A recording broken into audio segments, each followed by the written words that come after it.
السلام عليكم واهلا وسهلا بكم مرة تانية وفيديو جديد. الشتاء في انجلترا. صورنا فيديو قبل كده من كام يوم عن الشتاء وبوادر الشتاء في انجلترا وازاي الجو في انجلترا، يعني مفيش تلج كتير زي ما بيحصل في باقي دول اوروبا شمال اوروبا بالذات.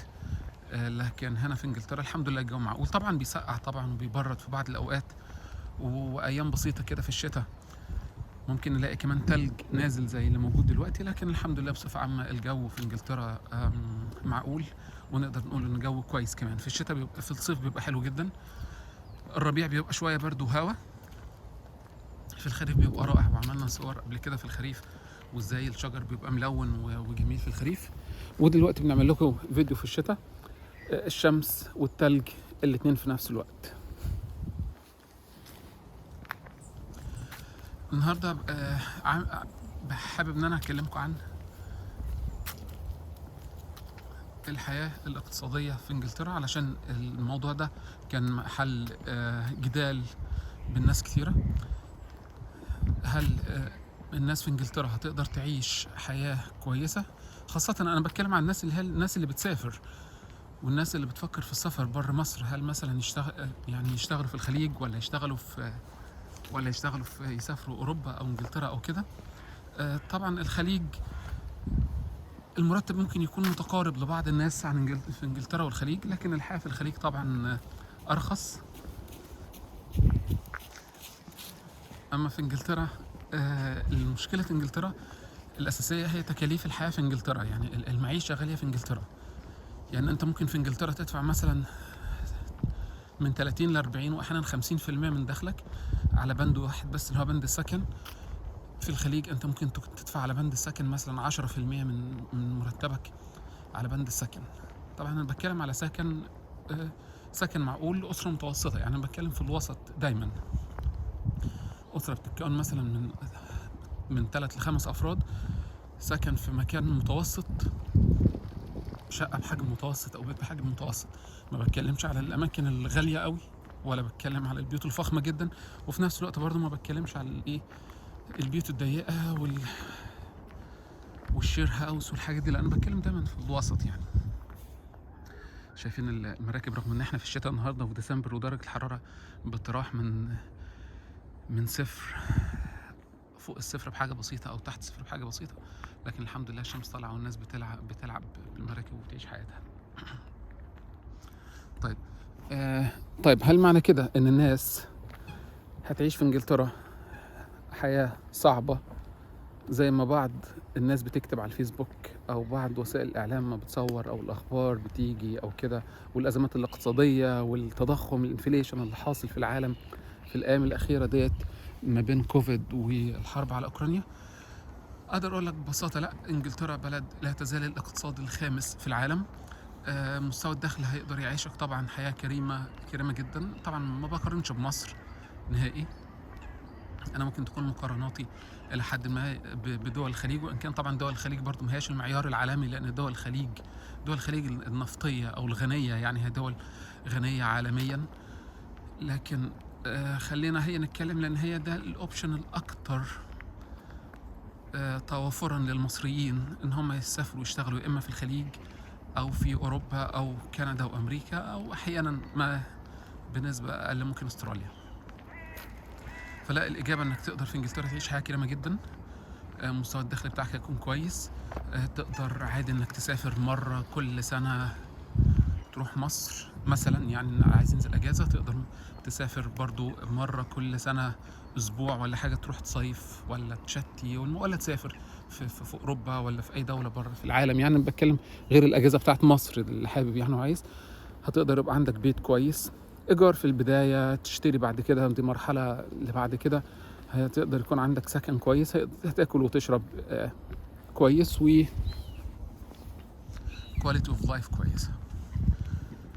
بعض الناس ممكن ما تكونش تقدر تحوش زي ما بعض المصريين بيروحوا يحوشوا في الخليج، لكن طبيعة وثقافة الحياة هنا في الدول الغربية مختلفة عن طبيعة وثقافة الحياة في الدول العربية. وهتلاقي نفسك انت اوتوماتيك واحدة واحدة بتتسحب.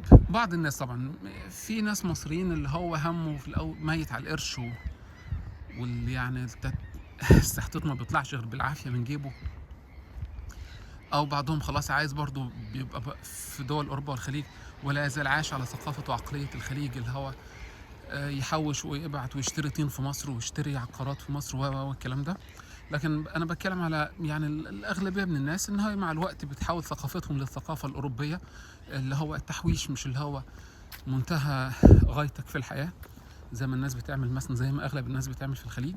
يعني اللي اغلب الناس بتعمله في الخليج اقليه الناس بتعمله هنا، واللي اقليه الناس بتعمله في الخليج اغلبيه الناس بتعمله في دول اوروبا، اللي هو انت بتعيش حياتك، الدخل بتاعك ده الصح، يعني انك تقسمه ما بين توفير حياة كريمة هنا في بلدك الأوروبية أو أمريكا أو كندا أو أستراليا اللي أنت عايش فيها، جزء طبعا للصدقات والطلع لله، وده طبعا شيء مهم وضروري جدا ما ننساهوش. وما ننساش طبعا الناس في مصر طبعا اللي حالتها صعبة وعملها تسوء للأسف من سيء لأسوأ في الفترات الأخيرة، من الخمسينات كده وانت طالع، كلنا عارفين ليه.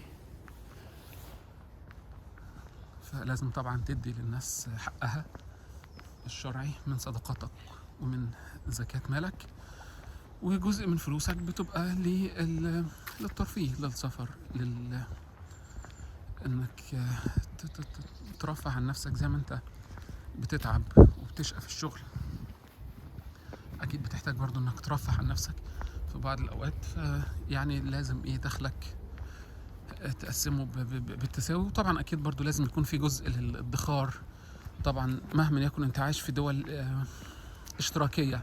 الدول الاوروبيه طبعا وامريكا وكندا هي دول اشتراكيه بالاساس. طبعا بيضحكوا علينا بموضوع الراسماليه ويقعدوا يقول لك لا انت لازم تكون راسمالي، والدول المتخلفه والدول الفقيره والدول اللي زي دول حالات مصر كده لا الراسماليه وما تكونش اشتراكيه في حين ان الدوله هنا اشتراكيه بنسبه 100%. يعني الدوله هنا احنا كناس بنشتغل مثلا، او الفئه اللي بتشتغل بتدفع ضرائب كبيره جدا، وفي ناس اللي هم اللي ما عندهمش قدره على الشغل الان يكن الاسباب اسباب صحيه، اسباب نفسيه، اجتماعيه، ان يكن الاسباب، الحكومه بتوفر لهم دعم مالي ومادي، بتوفر لهم سكن معقول،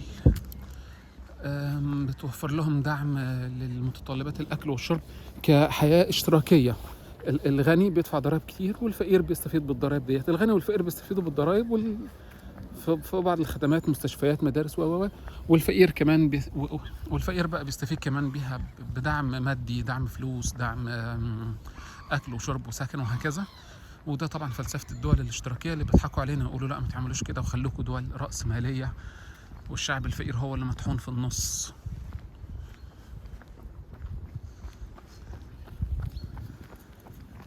زي ما احنا شايفين درجة الحرارة صفر وفي تلج في الشارع، ولكن لا تزال الحمد لله الناس بتنزل وبتجري ولابسة شورت كمان. طبعا مش انا يعني انا ما اقدرش البس شورت في الجو ده. فلو لو حد بيسأل خلاصة الكلام، هل فكرة او مبدأ السفر لانجلترا يكون للي عنده قدرة الاختيار ان هو يسافر اوروبا او انجلترا او امريكا او الدول العربية، كل حاجة لها مميزاتها، مفيش جنة على الارض. انا بس حبيت انقل صورة وحبيت ادي رأيي، علشان بعض الناس بيدوا للأسف انطباع سلبي عن بلاد هم عايشين فيها ويفضلوا عايشين وقاعدين ومكملين فيها. مش عاجباك انزل يا عم. انا بس حبيت ادي رأيي كده، وفي الاول في الاخير القرار عندكم. شكرا لكم على المشاهدة، ونشوفكم على خير مرة تانية ان شاء الله. مع السلامة.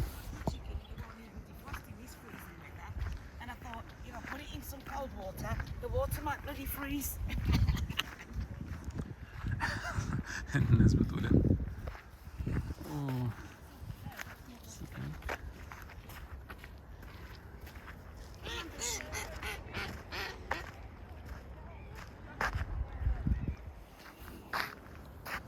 جميل بصراحة. التلج والشمس، التلج والشمس ميكس رهيب. مش عارف انا يعني الكاميرا مش جايبة جمال المنظر من انك تلاقي الدنيا متلجة والشمس طالعة. يلا مع السلامة.